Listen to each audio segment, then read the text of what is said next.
আপনারা অনেক সময় মাটির নিচে থেকে শিবলিঙ্গ পাওয়ার কথা শুনেছেন, কিন্তু কখনো কি শুনেছেন মাটির নিচে থেকে সম্পূর্ণ মন্দির পাওয়ার ঘটনা? 1979 সালে একটিখানি জমিনে একটি কনস্ট্রাকশন চলছিল। এই সময় এখানে কাজ করার লোকেরা মাটির নিচে একটি কালো পাথর দেখেন। তাদের মনে হলো এটি একটি শিবলিঙ্গ, তাই এর নিচ আরও ক্ষুধা হলো। তখন এটি এক নন্দী মূর্তি বের হলো। সেখানের লোকেরা এই বিষয়টি এসআইকে জানায়। কার্বন ডেটিংয়ের পর জানা যায় এই মূর্তিটি 400 বছর পুরানা এবং এর সাথে নন্দীর মুখে একটি ছিদ্র দেখতে পান।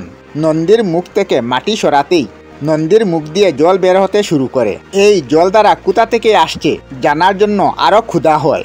তখন এখানে একটি মন্দিরের অবশেষ পাওয়া যায় এবং এরপর আরও ক্ষুধার পরে এখানে একটি সম্পূর্ণ মন্দির পাওয়া যায়। সেই মন্দিরে এখানে অনেক দেবতাদের সাথে একটি শিবলিঙ্গও পাওয়া যায়, আর নন্দীর মুখ থেকে বের হওয়া জল সোজা শিবলিঙ্গের উপর পড়ে। এবং আশ্চর্যের কথা হলো এই জল কিভাবে এবং কোথা থেকে আসছে কেউ বলতে পারে না।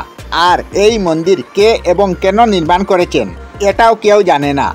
এখন এই মন্দিরের নাম দক্ষিণমুখী নন্দী মন্দির, কর্ণাটকের মালাশ্রমে অবস্থিত।